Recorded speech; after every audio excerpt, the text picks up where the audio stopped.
자, 이번 시간부터는 결정론입니다. 결정론은 일단 문제를 정의하고 목표를 만들고 대안을 선택할 겁니다. 그 다음에 예측을 할 거고요. 이게 이제 결정론이고, 이게 끝나면 이제 결정 모형이 나와요. 분석론도 있고, 뭐 정치 모형도 있을 거고요. 자, 결정 봐봐. 수많은 사회 문제가 있습니다. 이 모든 문제를 전부 다 해결할 수는 없겠죠. 이러니까 일부 골라야 되겠지. 그래서 수많은 사회 문제 중에서 정부가 정책적으로 해결하겠다고 선별한 문제를 우리 정책 문제라고 그래요. 이건 맞는 말이고, 또 우리 앞에서 봤지만 모든 사회 문제가 다 들어간다면은 이런 걸 논할 이유가 없죠. 근데 누군 들어가고 누군 안 들어가니까 이게 논의되는 겁니다. 자, 정책 문제는 주관적이라고 그랬어요. 가장 정치적이 가치적이란 말이야. 그래서 이거 잘 나온다. 문제는 객관이 아니라 주관적이고, 그다음에 인공이 아니라 자연 발생이 아니라 인공적이고, 이거 틀렸네요. 복잡하다, 다양하다, 상호존적이다. 그렇지. 우리가 느껴야 문제야. 우리 옛날에는 환경의 문제를 느끼지 못했죠. 근데 지금 환경의 문제를 느끼잖아, 지금. 뭐, 가을에, 봄에 이제 미세먼지 날라오는 거에 대해서 문제라고 생각하지 않았지만 지금 문제로 느끼고 있죠. 이러다 보니까 주관적이다, 인공적이다. 자연 발생이 아니고요. 죄송합니다. 이건 틀렸습니다. 자, 문제는 전부 다 주관적이고 가치가 개입됐단 말이야. 똑같은 상황이어도 누군 문제로 보고 누군 문제로 안 봐요. 이러다 보니까 이걸 해석하는 과정은 다양한 결과가 나타날 수 있겠지. 그래서 애매하다, 불투명하다. 우리가 지금 맨날 싸우고 있잖아. 똑같은 상황인데 누군 문제로 보고 누군 문제로 안 본단 말입니다. 이게. 그래서 이거는 맞는 말입니다. 자, 문제의 구조와 기법이에요. 자, 갑자기 집에 자고 있는데 뭐가 빤스락 그래요, 밖에서. 그럼 바로 도둑이다 정의하나요? 그러진 않겠죠. 일단 내가 뭘 느낀 거야. 감지야. 그 다음에 탐색을 해봐야 돼요. 탐색을 한 다음에, 아, 이거는 도둑이구나. 정의를 하는 거야. 근데 어떤 도둑일까? 강도일까? 아니면 좀도둑일까?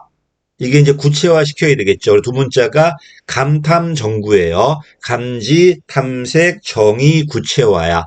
이거 어렵게 내려면 순서를 어렵게 냈을 텐데 뭐 추상화로 나왔기 때문에 답은 쉬웠을 겁니다. 그래서 추상화가 아니라 구체화하고 순서도 틀렸어요. 감탐정구야.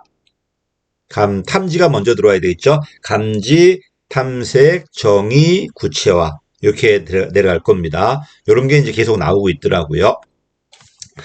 자, 그 다음에 이제 오류가 나오죠. 어떤 정책을 실행할 건데 항상 이 가설을 어떻게 세우냐면요. 이걸 부정적으로 해야 돼요. 그래 논리학적 오류가 나오지 않는데요. 자, 어떤 정책을 실현했을 때 이거는 효과 없다라고 가설을 세워요. 이걸 연가설, 귀무가설이라고 그래요.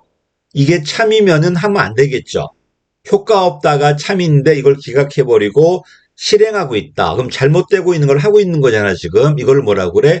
일정 오류라고 그래. 알파 오류. 반면에, 효과 없다 가설이 거짓이에요.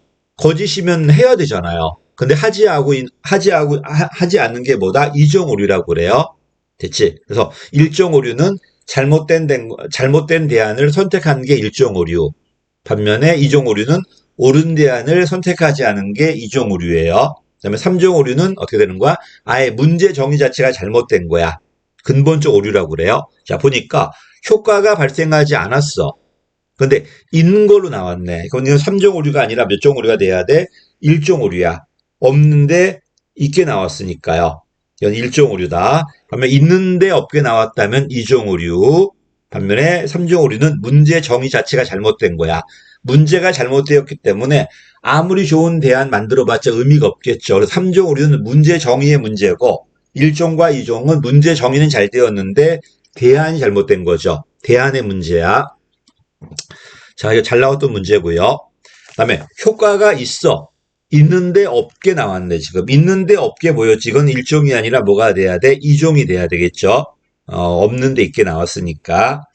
아, 있는데 없게 나왔으니까. 그래서 다시 없는데 있게 보이는 것은 1종 오류. 있는데 없게 나오는 거는 몇 종 오류? 2종 오류. 그다음에 문제 정의 자체가 잘못된 게 3종 오류입니다. 1종 오류는 돈은 돈대로 쓰고 효과도 없어요. 반면에 2종 오류는 그게 맞았는데 하지 않은 것 뿐이에요, 지금. 돈은 쓰지 않았겠죠. 자, 그 다음에 86번입니다. 자, 3종 오류가 왜 나왔을까? 합리 모형이 한계야. 정책은 대개 합리 모형이 막 침투를 하거든요. 이것의 문제점을 많이 지적해요. 합리 모형의 한계. 왜 합리 모형은 주로 합리적인 대안이라든지 이런 거는 잘 판단하겠지만 가치 판단 같은 건 잘 안 된단 말입니다. 그래서 가치 중립적이다 또는 수단 지향적인 정책 분석의 한계다. 이건 3종 오류입니다. 가치 중립적이다. 그다음에 기술적인 접근의 무비판적인 수용을 비판한다. 3종 오류예요. 한마디로 합리 모형 한계고, 이 합리 모형의 한계가 되게 많습니다. 그러다 보니 뭐 델파이 기법이라든지 이런 직관 기법이 들어오잖아요. 그래서 정책학의 후반부 결정론은 전부 다 뭐다? 합리 모형과 나머지 모형의 전투예요. 합리 모형이 맞다 안 맞다. 들어올 수 있으면 어디까지 들어간다? 대안까지는 들어갈 수 있지만 문제 정의는 주관적이기 때문에 들어오기가 어렵다는 겁니다. 자, 7번입니다. 2종 오류네요. 자, 이건 3종 오류죠. 문제가 잘못 정의된 거잖아, 지금. 교통신호 체계가 큰 문제인데 문제를 잘못 정의하고 뭐로 봤어? 자동차 증대로 잘못 해석한 거죠. 이건 1종이 아니라 3종입니다. 자, 2종은요. 문제는 정의 잘 된 거예요.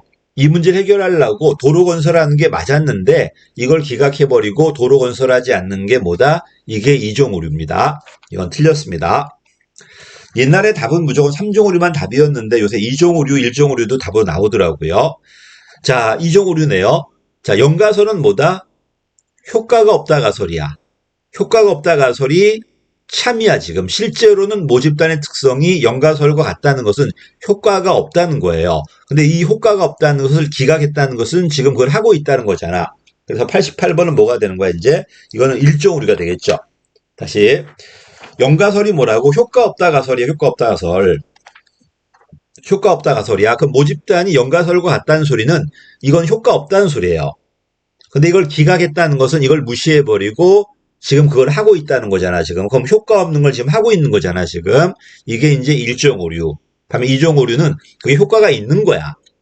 있는데 받아들이지 않고 하지 않는 게 2종 오류예요. 그래서 다시 모집단의 특성이 연가설과 같다는 소리는 그 정책은 효과 없다. 이게 참이라는 소리예요.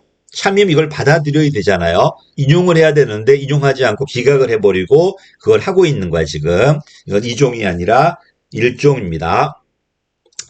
자, 1종 오류를 알파라고 그래요. 알파 오류에 걸렸다는 거는 즉 그건 조심하라는 거야. 그래서 알파를 뭐라고 그래? 유의 수준이라고 그래요. 반면에 1-알파는 뭐가 될 거야? 이거는 신뢰도겠죠. 자, 왜? 알파가 지금 잘못됐다는 거잖아. 알파가 1종 오류니까. 그치? 1-알파라는 소리는 이거는 맞다는 거잖아요. 그치? 그래서 이건 검정력이라고 하지 않고 뭐라고 그래? 신뢰 수준이라고 그러고요. 됐죠? 그 다음에, 그래서 알파 오류가 있고, 그 다음에 베타가 있잖아, 지금. 베타 오류. 그 다음에 1-베타는 이제 뭐가 되는 거야? 이게, 베타 오류가 없다는 거잖아, 지금. 이걸 검정력이라고 그래요. 다시 할게요. 어떤 정책이 있는데, 우리는 되게, 신뢰 수준을 이 정도 줘요. 그러면 사실, 여기에 들어가도 이 정책 효과가 있는 거야. 근데 신뢰 수준을 내가 95로 두다 보니까, 이거 효과 있는데, 효과 없다고 잘못 판단하는 거죠, 지금. 내가 잘못 판단하는 거야. 그래서 알파 오류가 뭐다? 유의 수준. 그 다음에 1-알파라는 것은 맞다는 소리잖아, 이게. 이거는 신뢰 수준이라고 그러고요. 반면에, 1-베타가 뭐가 되는 거야? 이게 이제 검정력이 돼요. 검정력. 베타 오류가 지금 없다는 거니까, 지금. 자, 그래서 어려운 문제 나왔죠. 7급에서 어렵게 나왔는데, 둘이 바뀐 거야, 지금. 그래서 1-알파가 신뢰 수준이 되고, 알파는 유의 수준이라고 그래. 알파에 걸렸다는 건 잘못하고 있다는 거잖아요, 지금. 그래서 1-알파는 신뢰 수준이고, 1-베타가 뭐가 되는 거야? 검정력이 되겠죠, 이제. 그건 둘이 바뀐 거야, 지금. 용어가 바뀐 거야, 지금. 통계학적 용어가 시험에 나왔습니다. 자, 90번입니다. 자, 문제와 관련된 여러 가지, 이거는, 자, 문제 구조화 기법에는 제일 먼저 두 문자가 뭐다?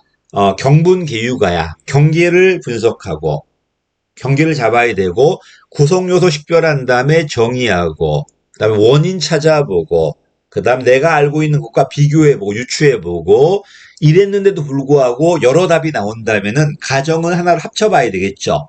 일단 찾은 답에서 가정을 끄집어내가지고 합친 다음에 새로운 가정을 가지고 다시 답을 찾게 하는 거야.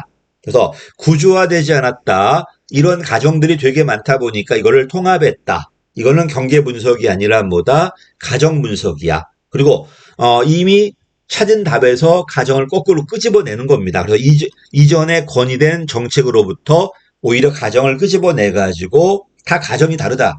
가정이 다르니까 답이 달랐던 거예요.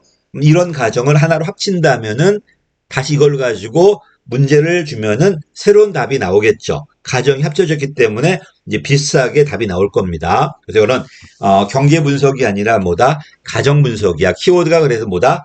가설들의 창조적 통합이다. 가장 포괄적이다. 이게 포인트고요. 경계 분석은 영역 잡는 거, 영역이라든지 이해관계자라든지 표본 이걸 추출하는 게 경계 분석이에요. 이건 틀렸습니다. 자, 문제 상황을 정의하기 위해서 당면 문제를 구성하고 있는 구성 요소가 있네. 이 구성 요소를 가른 다음에 체계 있게 배열하고 정의하는 건 분류 분석이에요. 그치? 행정학에 많은 요소가 있잖아. 이걸 정책이다, 총론이다 다 가른 다음에 하나하나 정의하는 게 분류 분석이야. 이게 잘 돼야지 개념이 체계화 되겠죠. 이걸 끝난 다음에 이게 왜 왔나? 원인 찾는 게 계층 분석이에요. 원인은 멀리 있는 것부터 가까이 있는 것, 내가 해결할 수 있는 것까지 되게 다양하다 보니까 층을 이루고 있겠지. 그래서 계층 분석은 원인을 찾는 거예요. 틀렸어. 문제 상황을 정의하기 위해서 구성 요소를 분해하고 논리적으로 배열하고 정의하는 것은 뭐다? 계층 분석이 아니라 분류 분석이라고 그래요. 그래서 영역을 잡고 구성 요소 식별한 다음에 배열하고 정의하고 이게 끝나면 원인 찾고 원인도 찾았다면은 해결책을 옛날에 했던 것과 비교하면서 찾아보는 게 유추 분석이야. 됐지? 이것도 안 된다면 가정을 통합해 가지고 새롭게 만들어 봐야 되겠죠? 가정 분석, 경분 계유갑니다. 자, 유추 분석은 자 이게 있다. 내가 직접 경험해 보는 거야. 이게 의인 유추예요. 의인 유추. 내가 직접 그 문제 당사자인 것처럼 느끼고 경험해 보는 게 지금 지하철에 뭐 9호선이 또는 인천 지하철이 좀 많이 막힌다는 거야, 지금. 내가 타보는 거야, 지금. 그러면서 뭐가 문제인지 경험하는 게 개인 유추, 의인 유추라고 그래요. 반면 실제 사례와 실제 사례, 메르스와 사스, 메르스와 코로나를 비교해 보는 게 직접 유추예요. 됐죠? 그래서 분석가가 2개 이상의 실제 사례야. 하나가 실제고 하나가 가상이라면 상징이에요. 근데 둘 다 실제란 말이야. 그래서 하나도 실제고 하나도 실제라면은 이거는 뭐다? 직접 유추야. 사람의 귀하고 사람의 귀도 실제잖아. 전화기하고 비교하는 거야. 전화기도 실제잖아. 직접 유추. 그렇지? 그다음에 어떤 A라는 전염병과 B라는 전염병을 비교해 보는 거야. 이것도 실제 유추에 직접이잖아, 실제잖아. 이게 직접 유추. 반면에 하나는 실제야. 하나는 가상이야. 뭐 신데렐라 콤플렉스라든지 이런 가상 상황을 비교한다면 이건 상징 유추라고 그러고 애초에 가상적인 상황을 만들었다면 환상 유추라고 그래요. 다시 내가 직접 한다. 개인 유추, 의인 유추. 실제와 실제를 비교한다가 직접 유추. 그럼 실제와 가상을 비교하는 게 상징 유추. 애초에 가상적인 상황을 만드는 게 환상 유추라고 그래요. 어려운 문제입니다. 이런 것들은 잘 안 나왔지만은 요새는 이제 별게 다 나오니까 정리 한번 해보시고요. 자, 가정 분석은 틀렸죠. 과거에 내가 경험해 본 게 있어. 이거하고 새로운 문제를 관계를 비교해 보는 거야. 이건 유추 분석이에요. 시네틱스라고 그래. 내가 코로나는 처음이었단 말이야. 근데 메르스와 사스는 해본 적이 있잖아요. 그러니까 메르스와 사스의 경험과 코로나 경험을 비교해 보는 거예요. 이거는 가정 분석이 아니라 뭐다? 유추 분석이라고 그래요. 가정 분석 아까 설명드렸지만은 전부 다 다와 답이 다르기 때문에 그 사람들이 깔고 있는 가정을 끄집어내 가지고 하나로 합쳐 보는 거야. 새로운 가정 가지고 다시 답을 찾게 만들어 보는 게 가정 분석이에요. 그래서 이건 틀렸습니다. 93번은 유추 분석이에요. 자, 여기까지가 이제 문제 구조화 기법이네요. 그치? 이게 끝나면 뭐가 돼야 돼? 이제 문제를 정의했기 때문에 목표를 설정하고 대안을 만들 겁니다. 어쨌든 여기까지가 이제 문제입니다. 여기까지 하겠습니다.